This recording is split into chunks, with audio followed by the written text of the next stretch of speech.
Chegamos ao final da temporada 2025 no Ascioli. E chegamos nisso com um empate sem gols. Um jogo que basicamente traduz, né, o que foi o ano do Atlético em 2025. Um time que não se acertou e não conseguiu vencer na temporada. E quando eu falo vencer, é basicamente conquistar o que se esperava dele. Um título, ou pelo menos a final do Goianão, um caminho mais longo numa Copa do Brasil, né, uma briga maior pelo acesso na Série A.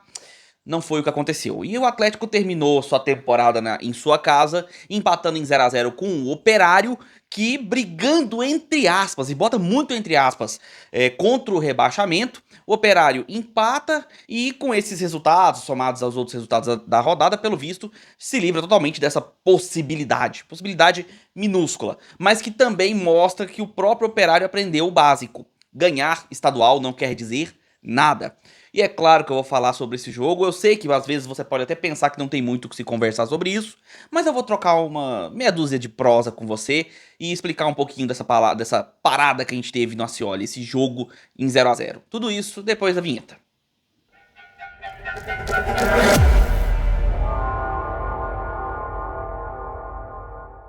Fala aí, seus torcedores que não gostam de parar no quase. Sejam bem-vindos ao canal, meu nome é Victor Gader.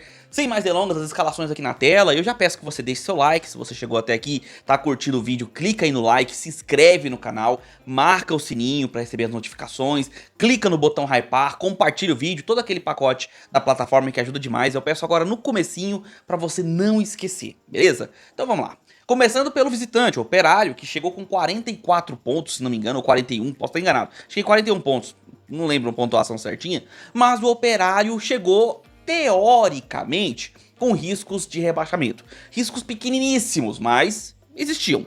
E aí ele vem para Goiânia enfrentar o Atlético trazendo o Wagner no gol, o Diego Matheus na lateral direita, os zagueiros André e Índio na lateral esquerda, o Cristiano. No meio de campo ele trouxe o Zuluaga, Tiaguinho e Neto Paraíba, no meio como um meio armador o Bosquilha, e na frente os dois atacantes, Léo Gaúcho e Vinícius Mingotti.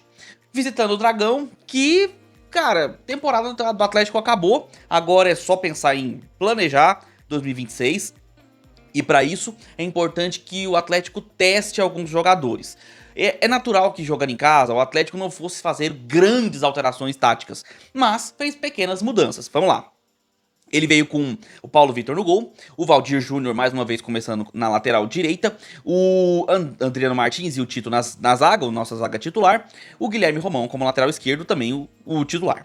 Meio de campo, Ronald, Ariel começando como meia articulador, e eu vou falar especificamente dessa forma, meia articulador, não é um segundo volante. E o Robert como o meia armador.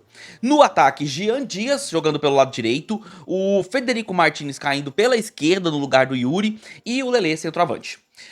Falando do Atlético primeiramente, essa escalação mostra alguns testes. Primeiro o Ariel, que precisava de mais minutagem, e eu acredito bastante no trabalho que ele pode fazer com outro jogador de qualidade no meio. Lá no Anápolis ele tinha, por exemplo, o Cadu, que dividia as atenções na armação das jogadas junto com ele. No Atlético ele começa como um segundo volante, mas como eu falei, não é exatamente um segundo volante, porque ele não fica dedicado na marcação, essa parte fica quase toda dedicada para o Ronald.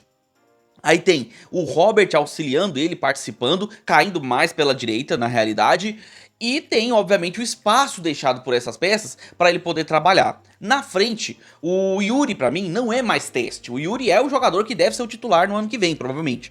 Mas alguns jogadores precisam ser analisados. E um deles é o Jean Dias, que já foi usado como lateral direito, mas agora iniciou o jogo como um ponta direita. O Federico Martins, pra mim, já vem mostrando um trabalho digno de continuar na próxima temporada. E o Lelê é alguém que também a diretoria espera continuar. Então não são exatamente testes, mas um time levemente mesclado.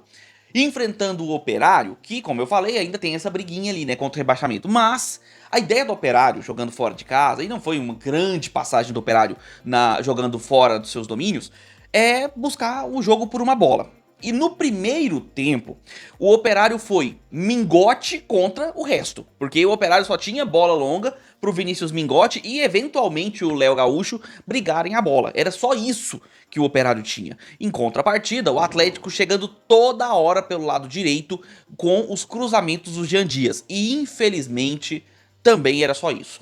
O Atlético até teve um bom volume de jogo, vamos colocar assim, com bolas tocadas ali pelo Robert, principalmente pelo lado direito. O Federico Martins teve uma chance claríssima numa cabeçada cruzada justamente pelo Jean Dias.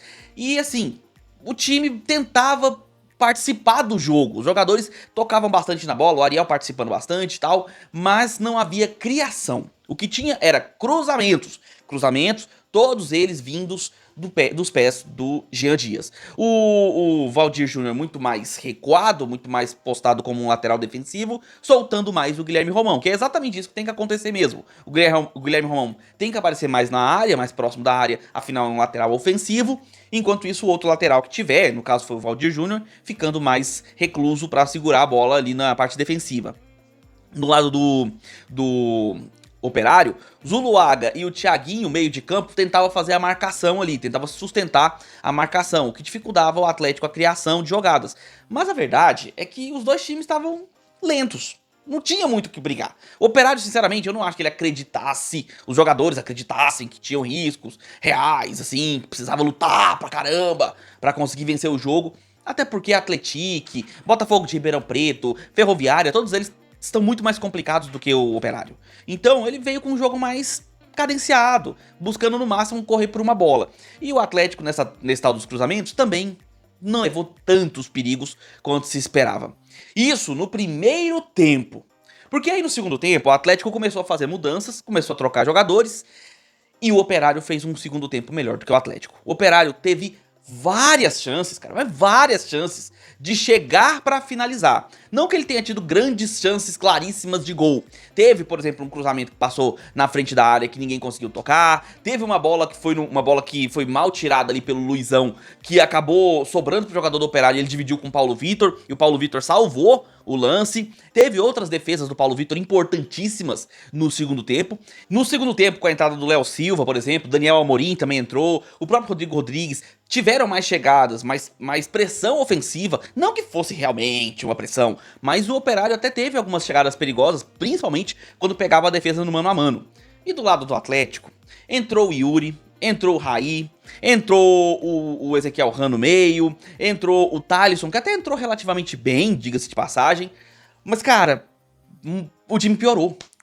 O Raí basicamente não tocou na bola. E quando tocou, ele tocou pra fazer falta. Não conseguia trabalhar, não conseguia participar do jogo. O Lelê melhorou no segundo tempo, porque com a entrada do Raí, ele chamou a marcação e o Lelê ficou livre em alguns momentos. Teve até uma tentativa de voleio ali, mais plástica, né? Mas que no fim não deu em nada também. O jogo, no fim das contas, foi um jogo que o Atlético fez um primeiro tempo razoável e um segundo tempo ruim. E o Operário fez um primeiro tempo muito ruim e um segundo tempo razoável. E o resultado foi um 0-0 infelizmente justo, tá?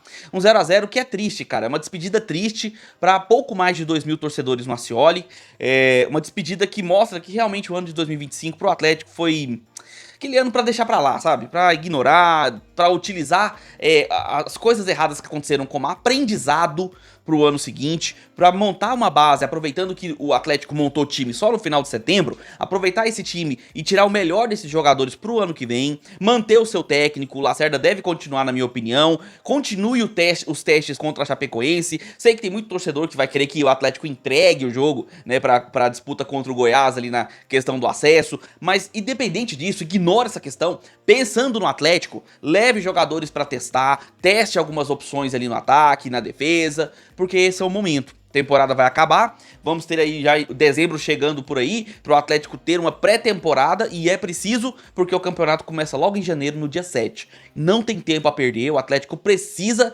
urgentemente se aproveitar dos erros de 2025 para se preparar o mais rápido possível para 2026. Quanto ao Operário, é o atual campeão paranaense, mas isso não fez diferença na Série B. O Operário, infelizmente, não conseguiu brigar pelo acesso, muito longe disso. Foi um time de meio de tabela para baixo, um time que tem uma boa perspectiva de futebol. O Alex é um bom técnico, na minha opinião, mas engraçado porque o Alex sempre foi aquele jogador que, na sua época, né, de jogador profissional, ele era aquele meia que jogava de terno, né, aquele jogador que você via que não fazia esforço pra jogar bem e conseguir desempenhar o bom futebol. E ele tenta passar essa visão no próprio Operário. O Operário é um time cadenciado, é um time que não é um time de velocidade, é um time que tenta cadenciar o jogo, tocar a bola, tenta chegar com qualidade, né, na frente. Só que esses jogadores, infelizmente, não são da qualidade do Alex. Então o Alex precisa rever, talvez, esse modelo de jogo para imprimir um pouco mais de velocidade, transformar o Operário num time um pouco mais agudo. Porque se for dessa forma, se tiver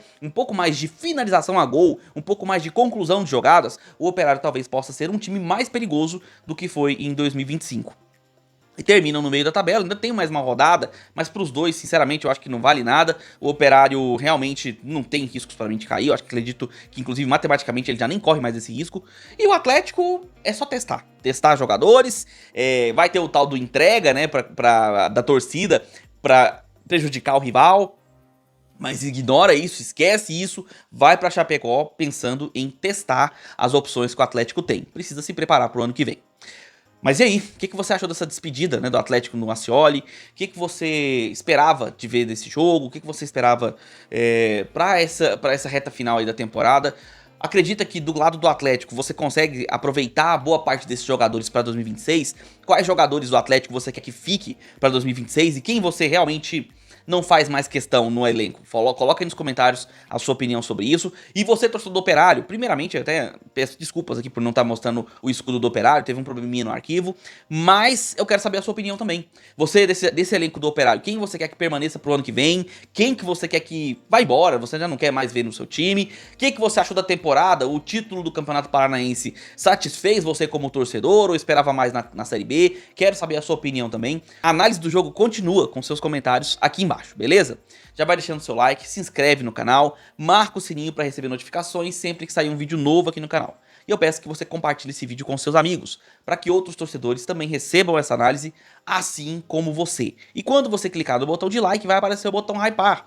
Clica nele, se apareceu para você é porque é especial, não aparece para todo mundo. E aí você participa da gamificação da plataforma. É só clicar no botão hypar rapidinho, não custa nada, você fortalece o trabalho dos seus canais favoritos, inclusive esse, e você também participa da gamificação, recebendo notificações conforme você apoia os seus canais favoritos. E se você quiser participar da comunidade do canal, do grupo do WhatsApp, entre para o Gather Futebol Clube, se torne membro, é a partir de apenas R$ 1,99, cara, R$ 1,99 apenas, você entra no grupo do WhatsApp, você participa como membro, recebendo conteúdos exclusivos e antecipados, você tem notícias 24 horas, membros especializados em futebol para conversar com você, diversos assuntos importantes do seu dia a dia, além de tabela de jogos, você recebe por lá, onde vai passar o seu esporte preferido, o seu time do coração, você recebe por lá, entre outros benefícios, e claro, como um grupo de futebol, tem piadas, memes, figurinhas, tudo aquilo que você espera, mas dentro do âmbito esportivo. Afinal, é um grupo para você se informar, mas também se divertir, e tudo isso a partir de apenas R$ 1,99.